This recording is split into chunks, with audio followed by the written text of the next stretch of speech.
उस रात मेरी खूबसूरत बीवी अनीता मेरे विवेक सर को कहने लगी, अरे सर, मैंने स्पेशली आपके लिए गुलाब जामुन बनाए हैं, प्लीज़ खा लीजिए, एक तो खा लीजिए। बार बार वो उनसे कहने लगी। मेरी वाइफ अनीता काफ़ी ज़्यादा सेक्सी है, बोल्ड और ब्यूटीफुल है। तो दोस्तों, मधु लव स्टोरीज चैनल पर ये कहानी आप सुन रहे हैं। कैसे मेरी वाइफ अनीता के कारण मुझे प्रमोशन मिला था, ये इस कहानी में बताया गया है। मेरा नाम राज है। मेरी वाइफ अनीता काफ़ी ज़्यादा बोल्ड और ब्यूटीफुल है। जब मैंने पहली बार उसे कॉलेज में देखा था, बस तभी से उसका मैं दीवाना हो गया था। मुझे अब भी याद है कि पहली बार कॉलेज के डांस कंपटीशन में वो मुझे नजर आई थी। हरियाणवी डांस में वो पूरी मस्ती में झूम रही थी। वैसे वो काफ़ी ज़्यादा क्यूट थी। लेकिन जब पहली बार मैंने उससे प्यार के लिए बोला, वो कहने लगी, देखो राज, मैं दोस्ती कर सकती हूँ, प्यार मैं किसी से नहीं करती। लेकिन बस आगे ऐसे बातें होती गई और वो फिर मेरी बन गई थी। हम मूवीज़ देखने जाते थे, होटल्स में जाते थे, मैं अच्छे से उसका काम करता था। और जब भी उसे ज़रूरत होती थी, मैं उसका वो काम कर देता था। फिर हम दोनों में प्यार हो गया था। और आजकल प्यार में ये सब तो होता ही है। फिर हम दोनों की शादी भी हो गई थी। मैंने प्यार शादी के लिए ही किया था। मन में ये नहीं था कि अनीता से ये करना है, वो करना है। बस मेरे मन में था कि यार, शादी इसी से करनी है। बस वो वक्त भी आ गया जब उससे मेरी शादी हो गई। हालांकि मेरी नॉर्मल जॉब है, ज़्यादा सैलरी नहीं है, लेकिन फिर भी घर का खर्चा चल जाता था। लेकिन कहते हैं कि शादी के बाद खर्चे बढ़ते हैं, क्योंकि वाइफ के लिए जीन्स टॉप भी लेकर आनी है और स्कर्ट भी लेकर आनी है, साड़ी, ब्लाउज, पेटीकोट सब कुछ लेकर आना है। शादी के बाद खर्चे बढ़ ही जाते हैं। और अनीता तो एक ऐसी वाइफ है, बस जो मुझे हमेशा प्यार से खुश रखती थी। दिन हो या रात, बस वो मुझे प्यार से सराबोर करती थी। मैं खुश था कि अनीता से मेरी शादी हुई है। हनीमून पर हम शिमला गए थे, एक हफ्ते के लिए। मैंने पूरी मस्ती से उसे अपना बनाया था। हनीमून चीज ही ऐसी है कि बस हर किसी के दिल में प्यार भर जाता है। जिंदगी अच्छे से चल रही थी, लेकिन आगे जाकर खर्चे बढ़ने लगे। तो अनीता मुझे कहने लगी, आप अपने बॉस से बात क्यों नहीं करते? काफ़ी साल हो गए आपको जॉब करते हुए। बात करके देखिए, आपकी सैलरी वो बढ़ाएंगे, आपकी प्रमोशन करेंगे। मैंने कहा, अरे यार, ऐसा कुछ नहीं है। मेरे बॉस मेरी बात नहीं मानते। वैसे भी मुझे पता है कि मेरी प्रमोशन वो करने वाले नहीं हैं। तो अनीता कहने लगी, ऐसा तो नहीं हो सकता। आप पूरे दिल से काम करते हो, प्रमोशन आपको इस बार मिलनी ही चाहिए। मैंने कहा, प्रमोशन मिल तो सकती है, लेकिन सर चाहे तो वैसे प्रमोशन नहीं मिल सकती। हमारे ऑफिस में काम नहीं देखा जाता, बस ये देखा जाता है कि बॉस की चमचागिरी कौन करता है। और मुझे चमचागिरी की आदत नहीं है। मैं किसी की जी हुजूरी नहीं कर सकता, अपने काम से काम रखता हूँ। तो अनीता ने मुझे बेडरूम में गले से लगा लिया। वो कहने लगी, अरे यार राज, हम दोनों हस्बैंड वाइफ हैं, मेरी बात तो आपको माननी चाहिए। आपकी प्रमोशन होगी, पैसा आएगा, और पैसा आएगा, जिंदगी में खुशियां आएंगी। आपको पता है कि मुझे ब्यूटी पार्लर भी खोलना है, तो उसके लिए पैसा चाहिए। अरे यार देखो, बिना पैसे के कुछ नहीं होता। वैसे भी बॉस की जी हुजूरी करने में बुरा ही क्या है? जहाँ जॉब करनी है, वहाँ उनकी हाँ में हाँ मिलानी ही पड़ती है, उनकी तारीफ करनी ही पड़ती है। देखो राज, आपको ये सब पता होना चाहिए। मुझे तो पता है कि जहाँ जॉब करनी है, वहाँ सामने वाले को खुश रखना चाहिए। शादी से पहले मैं भी जॉब करती थी, अपने सर को खुश रखती थी। मैंने कहा, वो बात तो ठीक है यार, लेकिन मेरे से सब नहीं होता। तो वो कहने लगी, फिर एक काम करो, अपने सर को कभी डिनर पर बुलाओ, मैं उनसे बात करूंगी। या वैसे कहो तो मैं आपके ऑफिस में आ जाती हूँ, उनसे थोड़ा मिल लेती हूँ। मैंने कहा, अरे यार, तू क्या बात करेगी? वैसे भी मेरी प्रमोशन तुम्हारे कहने से वो नहीं करेंगे। तो अनीता कहने लगी, अरे यार, तुम हाँ तो करो, मैं उनको मिलकर आती हूँ। बस उनसे बात जरूर करूंगी, चाहे उनके घर जाऊं, चाहे आप उनको यहाँ बुलाओ, चाहे मैं आपके ऑफिस आऊं। बस एक बार उनसे मिलना है, और मुझे पता है कि प्रमोशन जरूर होगी। मैंने कहा, अरे यार, जब तू इतना बोल रही है तो उनको डिनर के लिए बोल देता हूँ, बस आगे जो होगा देखा जाएगा। अनीता खुश हो गई और मुझे प्यार देने लगी। मुझे नहीं पता था कि वो आज इतनी खुश क्यों है, इतना प्यार क्यों बरसा रही है। लेकिन उसके मन में क्या है, मैं कैसे जान पाता। अगले दिन सुबह मैंने अपने ऑफिस में जाकर विवेक सर से बात की कि सर, मेरी वाइफ ये चाहती है कि आप डिनर के लिए हमारे घर आएं, वैसे मेरे मन में भी है। तो वो कहने लगे, आप चाहते हो या आपकी वाइफ चाहती है। मैंने कहा, सर देखो, वैसे घर में बात हो रही थी तो मेरी वाइफ अनीता वो कहने लगी कि अपने सर को कभी घर बुलाना, डिनर के लिए उन्हें बुलाना चाहिए। एक्चुअली में अनीता शादी से पहले जहाँ जॉब करती थी, वो अपने सर को भी अपने घर बुलाती थी। तो वैसे ही बातों बातों में उसने कहा कि विवेक सर को घर कभी बुलाइए। तो विवेक सर कहने लगे, इसमें कौन सी बड़ी बात है, अगर भाभी ने बुलाया है तो मैं आज ही आ जाऊंगा। मैंने कहा, थैंक यू सर। उसके बाद मैं अपने कैबिन में आ गया था। मैंने अनीता को कॉल लगाई और कहा कि बॉस मान गए हैं, आज घर पर आएंगे। तो वो कहने लगी कि बस मैं रेडी हो जाती हूँ, रात की डिनर के लिए सब कुछ तैयारी कर लेती हूँ। मैं शाम को 7 बजे घर गया। उस समय मेरी वाइफ अनीता ने मिनी स्कर्ट डाली हुई थी। मैंने कहा, वाह यार, मिनी स्कर्ट। वो कहने लगी, बस आज थोड़ा दिल कर रहा था, स्कर्ट डाल ही लेती हूँ। तो डाल ली। कैसी लग रही हूँ। मैंने कहा, अरे यार, काफ़ी प्यारी लग रही है, दिल करता है बस पकड़ लूँ और प्यार करना शुरू कर दूँ। मैंने उसे गले से लगा लिया। वाइफ हो तो ऐसी, बस उसके बाद थोड़ा मस्ती तो करनी ही थी। फिर वो कहने लगी, डिनर में ये तैयारी कर रही हूँ, सब कुछ उसने बताया। वैसे अनीता गुलाब जामुन काफ़ी अच्छे बनाती है। खुद वो अपने हाथों से सब कुछ तैयारी करती है और मैंने कई बार उसके हाथ के गुलाब जामुन खाए हैं। वैसे दूसरे गुलाब जामुन तो वो मुझे रोज खिला ही देती है, वो सबसे मीठे होते हैं। तो अनीता ने सारी तैयारी कर ली थी। रात को 8 बजे मेरे बॉस विवेक मेरे घर आ गए थे।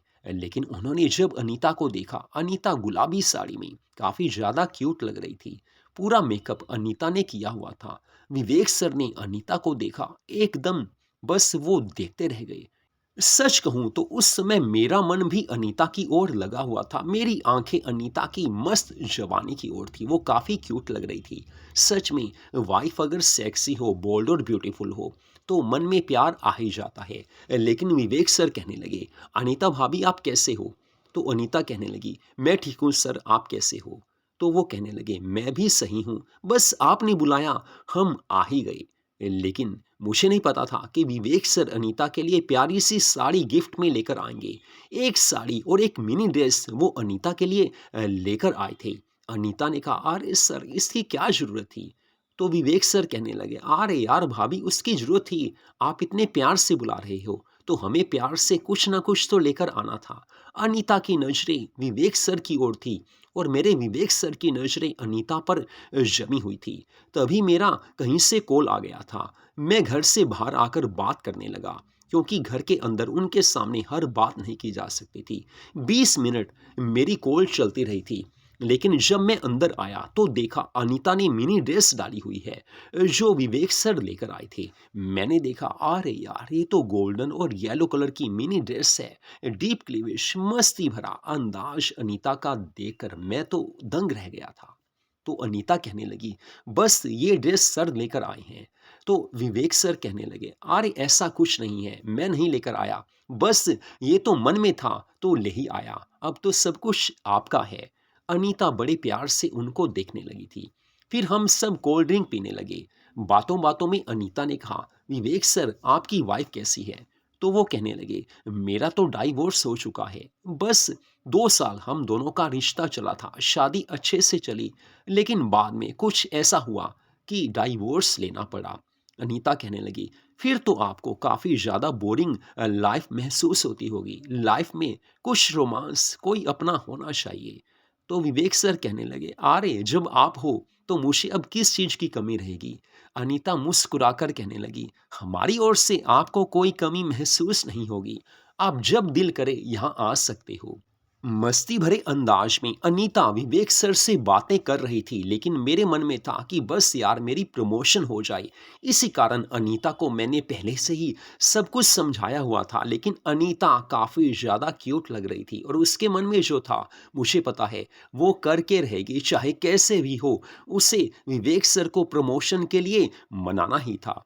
हम डिनर कर रहे थे। उसके बाद गुलाब जामुन जो कि अनीता ने अपने हाथों से बनाए थे, मैं खाने लगा, अनीता भी खाने लगी। लेकिन विवेक सर कहने लगे मैं ज़्यादा मीठा नहीं खाता। तो अनीता ज़बरदस्ती उन्हें गुलाब जामुन खिलाने लगी, अपने हाथों से चम्मच पकड़कर उन्हें गुलाब जामुन वो खिलाने लगी। कहने लगी अरे सर मैंने अपने हाथों से स्पेशल आपके लिए बनाए हैं, प्लीज़ सर एक तो खाइए।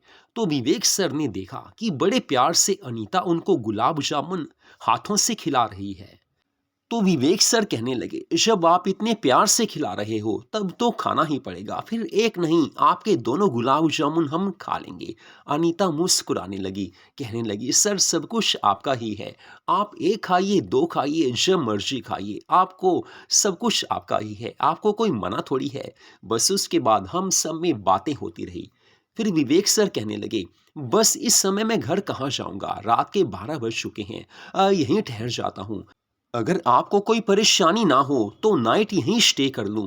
तो अनीता कहने लगी अरे सर ये तो हमारे लिए अच्छी बात है, आप यहाँ रुकोगे इससे बढ़कर क्या हो सकता है। वैसे भी हमारे 2 बेडरूम हैं, हम तो ऊपर ही रहते हैं, नीचे वाला बेडरूम आपके लिए है, बस आप यहाँ पर रेस्ट कीजिए, सारी रात आप यहाँ रहिए, हमें खुशी होगी। वैसे भी ऐसे मौके बार बार नहीं आते हैं। अनीता ने अपनी मन लुभावनी बातों से उनको अपना दीवाना बना दिया था। इसके बाद अनीता सबके लिए कॉफ़ी लेकर आ गई थी, हम कॉफ़ी पीने लगे। फिर बातों बातों में अनीता ने मुझे इशारा किया कि आप थोड़ा ऊपर चले जाइए। मैं ऊपर आ गया था। थोड़ी देर के बाद मैं नीचे गया तो अनीता काफ़ी क्यूट लग रही थी। अनीता ने विवेक सर से मेरे सामने कहा सर देखो मन में एक बात है, अगर आप मान जाओ तो अच्छी बात है। तो विवेक सर कहने लगे कहिए क्या कहना है। तो अनीता ने कहा कि बस इनकी प्रमोशन की बात थी, बस थोड़ा घर का खर्चा चलता नहीं है, थोड़ी इनकी प्रमोशन हो जाती तो हम भी थोड़ा पैसे में खेल लेते। आप तो काफ़ी रिच हो, आपके पास पैसे की कमी नहीं है, पर सर आपको पता है कि मैरिड लाइफ में पैसा ज़रूरी होता है। इनको साड़ी के लिए बोलती हूँ ये मना कर देते हैं, लहंगा चोली के लिए बोलती हूँ मना कर देते हैं। बस यार क्या करें। अब विवेक सर को अनीता ने यार कहा तो विवेक सर कहने लगे अरे यार जब आपने यार बोल ही दिया है, दोस्त बना ही लिया है, तो प्रमोशन तो अब होगी ही होगी। अब अनीता ने विवेक सर को थैंक्स कहा, दोनों हाथ मिलाने लगे। मैंने सोचा चलो हमारा काम तो बन गया। फिर मैं ऊपर बेडरूम में अनीता को लेकर आ गया था। लेकिन थोड़ी देर में अनीता कहने लगी विवेक सर नीचे अकेले हैं, थोड़ा उनसे मिलकर आती हूँ, उनको थैंक्स तो बोलना होगा। मैं समझ चुका था कि अनीता ने उनको थैंक्स कहना है। अनीता उस समय नाइटी में थी, वो नीचे चली गई। मुझे पता था कि हो सकता है विवेक सर को कोल्ड ड्रिंक या पानी आदि पीना हो, या वैसे भी अनीता ने उनको थैंक्स करना हो, तो जाना जरूरी है। अनीता 2 घंटे बाद ऊपर आई तो काफ़ी खुश थी। वो कहने लगी विवेक सर बस खुश हैं, मैंने उन्हें खुश कर दिया है, बस मेरी तारीफ कर रहे थे और मुझे कह रहे हैं कि बस आपको 2 दिनों के लिए हमारे घर आना होगा। मैंने कहा तुम जाओगी। तो अनीता कहने लगी अरे यार जब वो प्यार से बुला रहे हैं जाना ही होगा, वैसे भी आपकी प्रमोशन तो हो ही चुकी है। इसके बाद मैंने अनीता को गले से लगा लिया, हम दोनों प्यार की भावनाओं में बहने लगे। प्यार चीज ही ऐसी है, 2 घंटे पता ही नहीं चला कि कब बीत गए हैं, लेकिन जब नींद आई तो पता ही नहीं चला कि नींद कब आई है। सुबह नहा धोकर मैं फ्रेश हो चुका था। अनीता ने विवेक सर के लिए और मेरे लिए ब्यूटीफुल नाश्ता बना लिया था। इतना टेस्टी ब्रेकफास्ट उसने बनाया था कि विवेक सर उसकी तारीफ पर तारीफ करते रहे। फिर विवेक सर कहने लगे अनीता बस आप जल्दी आ जाना। तो मैंने कहा सर हाँ अनीता आ जाएगी। तो मैंने उसके बाद विवेक सर के जाने के बाद अनीता को बोला कब जाना है। वो कहने लगी कि बस 11 बजे जाऊंगी और 2 दिन उनके घर रहूंगी, उन्होंने प्यार से बुलाया है, मुझे पता है कि उनको घर पे कोई ना कोई काम जरूर होगा, वैसे भी कुछ बातें ऐसी होती हैं जो उन्होंने मेरे से करनी है। एक्चुअली में घर में वो रेनोवेशन करवाने जा रहे हैं, काफ़ी कुछ उन्होंने नया करना है, तो इसलिए मेरी सलाह लेनी है और मुझे भी उनसे कोई ना कोई बात तो करनी ही पड़ेगी क्योंकि उन्होंने आपकी प्रमोशन जो कर दी है। मैंने अनीता को कहा हाँ ये तो ज़रूरी है, तो अनीता चली गई थी। लेकिन वो 2 दिन बाद जब घर वापस आई तो मुझे कहने लगी बस यार एक गुड न्यूज़ है। मैंने कहा बताओ। वो कहने लगी बस विवेक सर ने मुझे अपनी पर्सनल सेक्रेटरी की जॉब दे दी है, अब उनकी सेक्रेटरी हूँ। ये कहकर अनीता मेरे गले से लग गई थी। काफ़ी सारे गिफ्ट्स वो लेकर आई थी। लेकिन मैंने ये बात नोट की थी कि अनीता अब काफ़ी ज़्यादा स्मार्ट बनकर रहती है क्योंकि वो पर्सनल सेक्रेटरी विवेक सर की बन गई थी। अनीता मस्ती में झूम रही थी, जी भरकर मैंने उससे प्यार किया था। हमारी ये शाम ये रात ऐसे निकली कि जिसे बताया नहीं जा सकता। पूरी खुशी थी क्योंकि उसकी जॉब लग चुकी थी।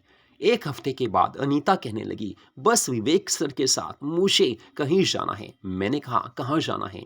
वो कहने लगी कि बस वो गोवा जाने के लिए बोल रहे हैं, हफ्ते के लिए जाना है। तो मैंने कहा जब वो बोल रहे हैं तो जाना ही होगा। तो अनीता कहने लगी अरे यार जाऊंगी, जरूर जाऊंगी, जब सेक्रेटरी का काम कर ही लिया है तो जाना तो पड़ेगा। और मुझे पता है कि उनके सब काम मुझे ही करने होते हैं, वैसे भी हर काम में मैं एक्सपर्ट हूँ, मेरे काम से वो खुश रहते हैं।